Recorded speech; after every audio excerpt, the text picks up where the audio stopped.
light within my heart, light within my thoughts, light within my words. May one and all and everything, blessed and loved, ever be. Welcome. I am Sister Who. In attempting to plan out these episodes ahead of time, I always come up with these grandiose topics I want to address in some sort of eloquent way, and I suppose it's a nice aspiration, but I find that I often get lost in the vague generalities of such grand ideas, and I suppose that's a reflection of my autism, that I need to focus on details. And ultimately, when all the ideas are spoken and all the programs are articulated and all the terms are defined, what difference does it make? And to identify a specific difference and an example of something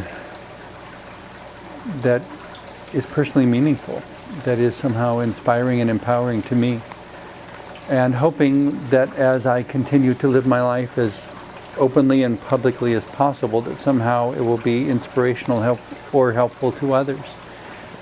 That's the sort of compliment I've received on numerous occasions in the past, so I hope that as I continue to trust my voice to say whatever it needs to say, that it will continue to be true in the future. I don't know that I've ever really considered myself an activist per se, but I've certainly always been an outspoken sort of person. And I've always been someone who cared about others. And so anytime I hear any version of the word social or socialism or societal, or I'm always thinking in terms of different, diverse, interesting people working together, getting along, forming a community, and maybe they don't necessarily like each other, but you don't have to like someone in order to be mutually respectful and have an effective community together. I mean, no one ever asked me whether I had any fond feelings for the cashier at any of the various retail stores in my hometown, or whether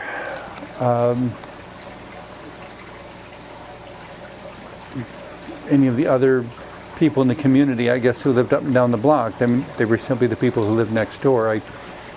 I confess I didn't give it a lot of thought. And on one hand, that would suggest that I wasn't living with a great deal of awareness, and I probably wasn't. But it wasn't that I didn't care about them. I mean, if anybody had said they were in trouble, I'm sure I would have dropped everything and gone to help them in whatever way I could.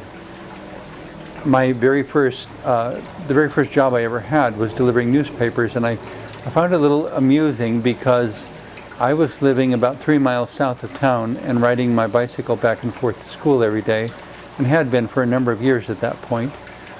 And so that was 6 miles a day, so I was in pretty good shape from all the bicycle riding, I guess, but I was inheriting the particular paper route from a girl who was giving up the route because she was moving to the other side of town.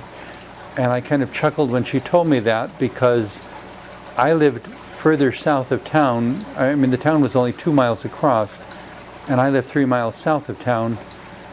And so one way to get to where I lived was longer than the distance she was moving, but that was the reason she didn't want the paper out anymore, so I got it.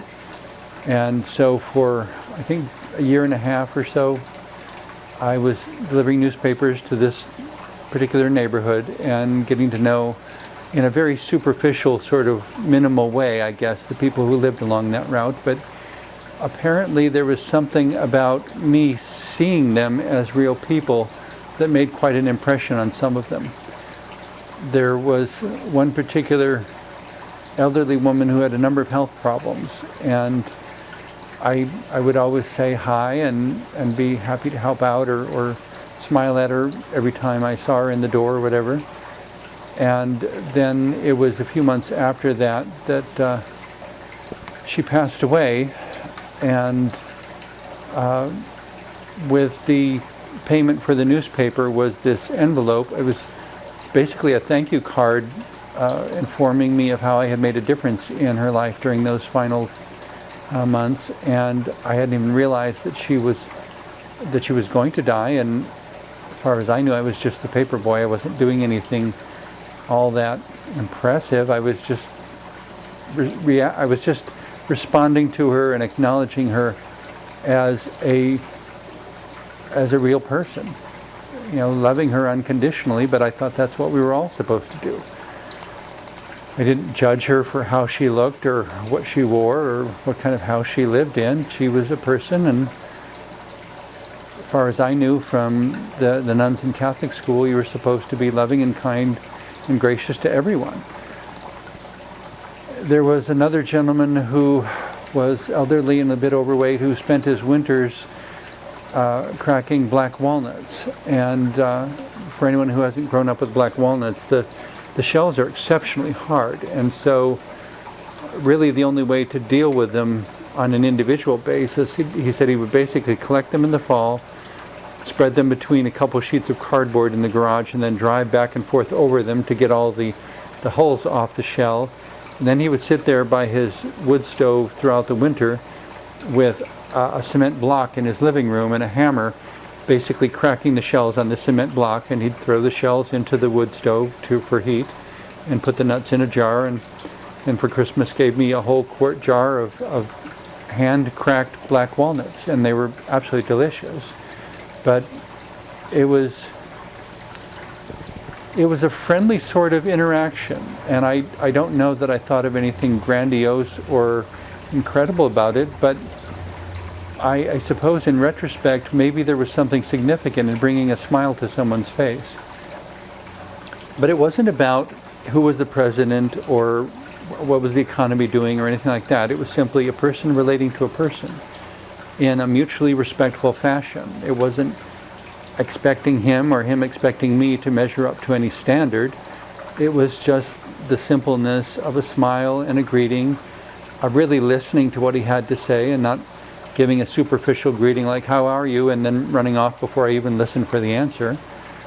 If I asked, "How are you?" I waited for the answer. And whatever it was, if I was trudging through deep snow or whatever had to be done to deliver the paper, I made sure the paper was delivered, and I never missed them. And I guess that made an impression on people, and I didn't realize that there were others who weren't making an effort, but to me it wasn't anything particularly impressive. It was just showing up and doing what I could. And I suppose that's a basic ethic I grew up with. I don't know where I got it though, because my relationship with my parents was extremely distant, so I don't know what, if anything, I learned from them. But I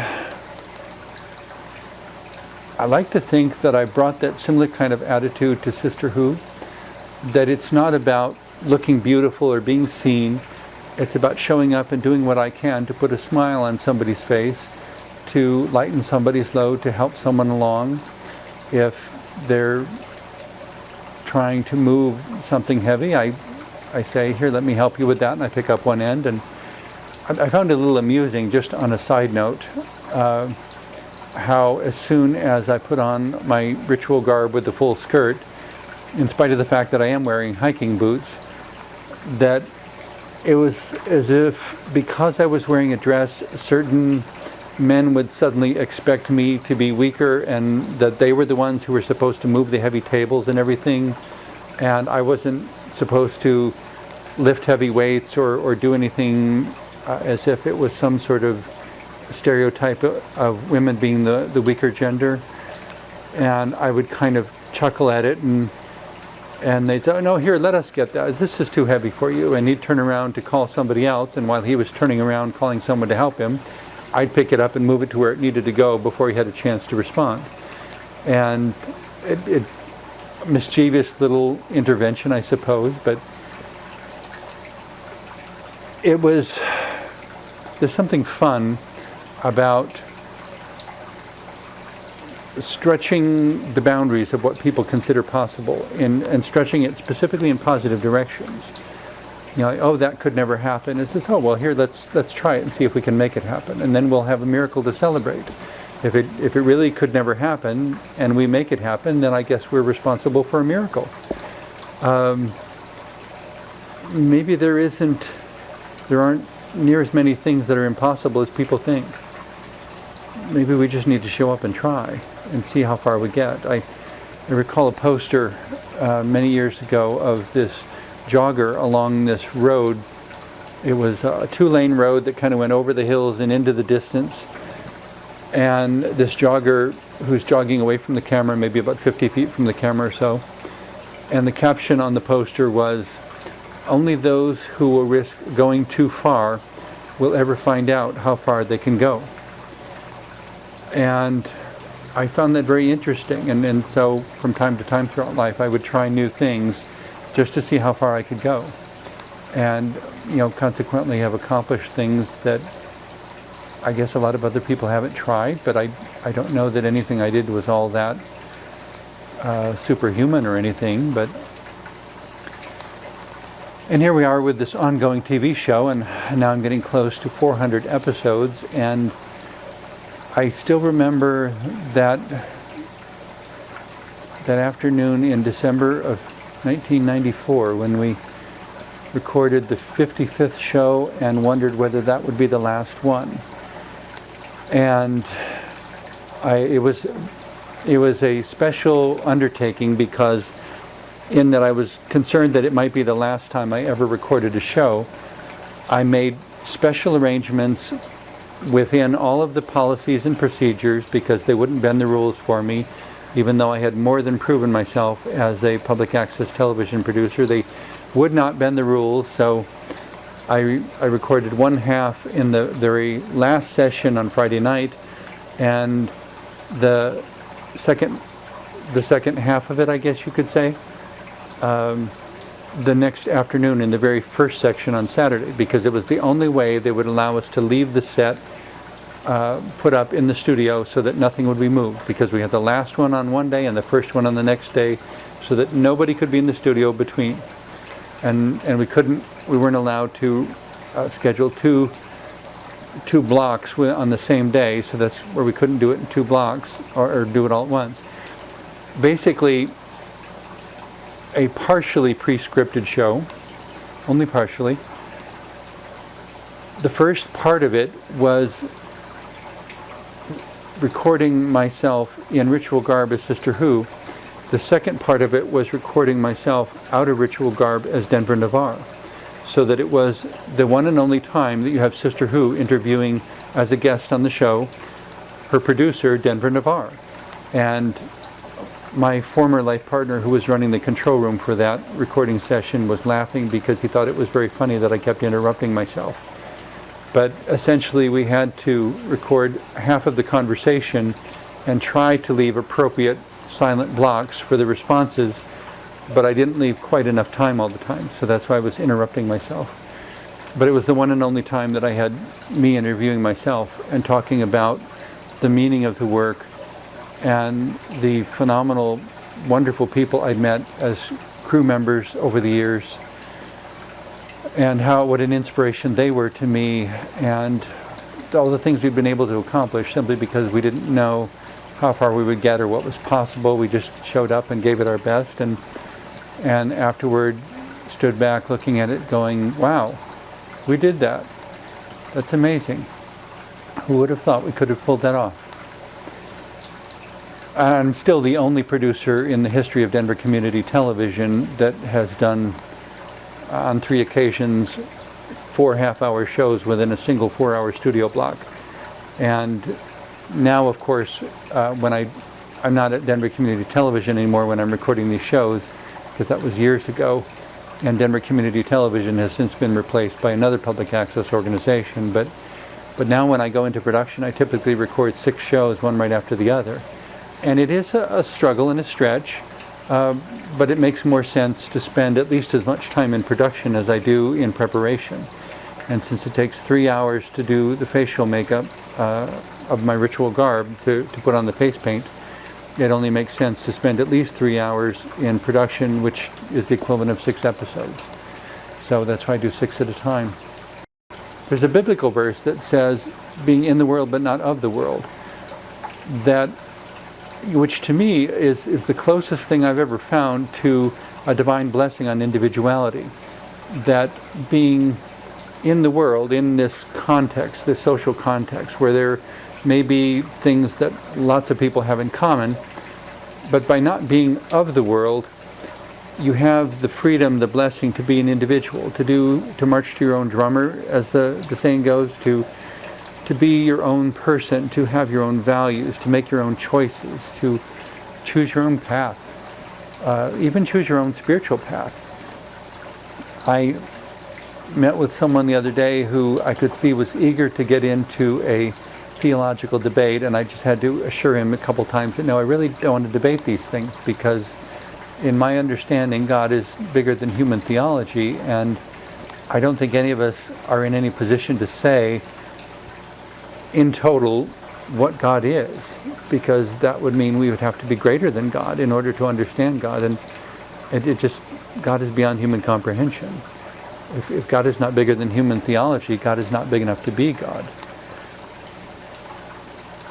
For me, though, whether delivering papers and relating to the recipients along my route, or working in various department stores before and during college, walking down a street in New York City, when I look at people, I see them as individuals, because for me, individuality was the first reality. As an autistic person, I saw the details, I saw the individuals, I saw what made each person unique first, rather than seeing them as just another example of a category or a manifestation of a generality. I guess individuals have certain things in common sometimes, but not all the time.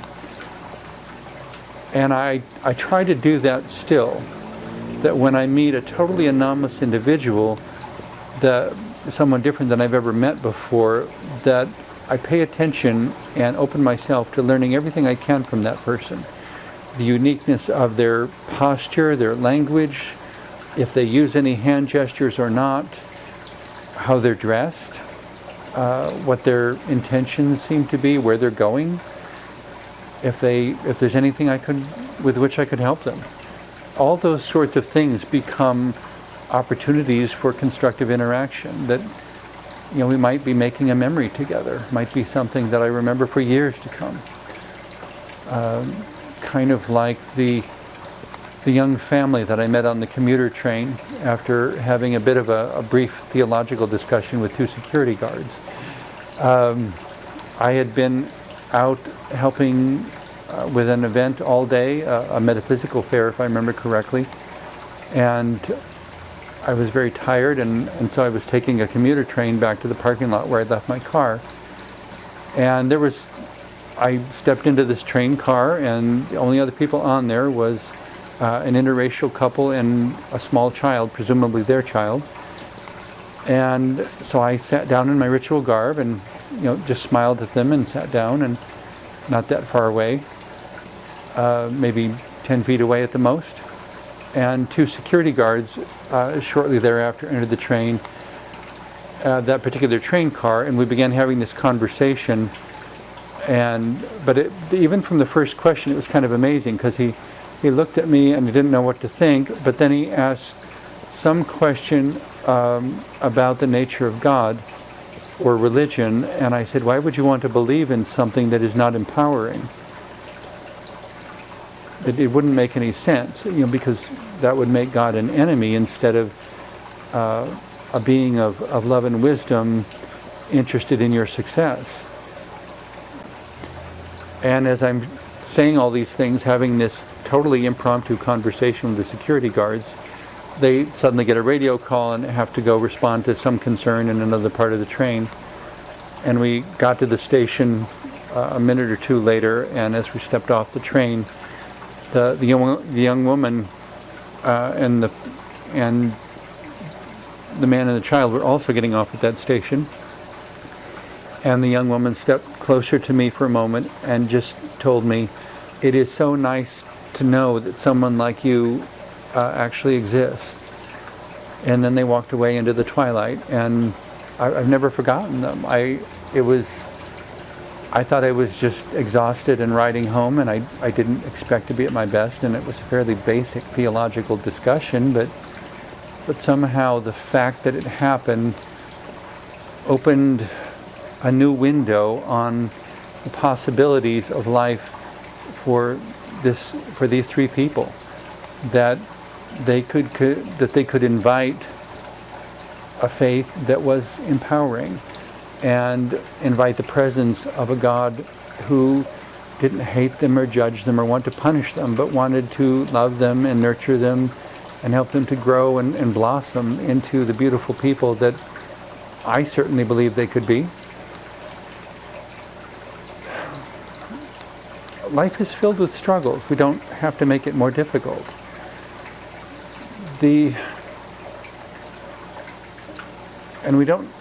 As much as people want to say it's the difficulties that sharpen us and that make us stronger, and whatever doesn't kill you makes you stronger. Well, as the one person said, if what doesn't kill you makes you stronger, I should be able to bench press a Buick by now.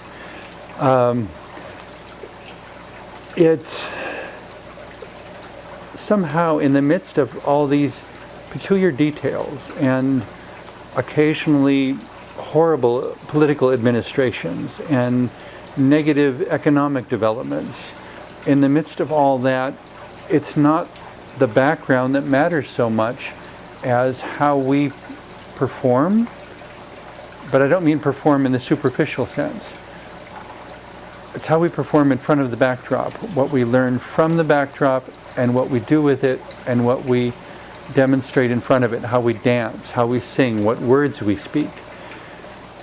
Somebody, after my 1 year at the American Academy of Dramatic Arts in New York City, someone tried to talk to me about acting as deception, as pretense, as not real. And I said, no, that's not at all what I learned.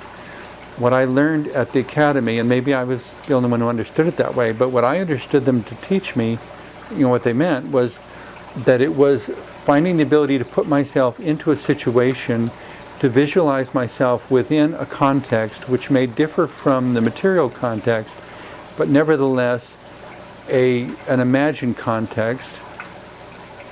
It was a real imagination. Does that make it less, material real, imagined real? It's just different kinds of real.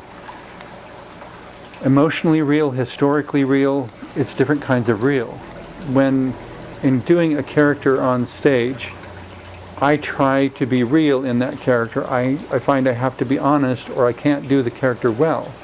If I am trying to pretend, if I am being dishonest, if I am not playing the truth of that character as I understand the character to be, from my own ideas, from the script, from the direction, wherever I got it, I have a conception of the reality of that character, and I play that reality truthfully, or I can't play it well. It's not a lie, it's a chosen truth, but truth by its very nature, in my opinion, is good and empowering. And if truth is the truth of something being wounded or being superficially negative, if the truth is that a particular adversary is acting in an evil fashion, the truth of that gives me an opportunity to answer it in a completely different way. It gives me the opportunity to spread my wings instead of cowering in fear.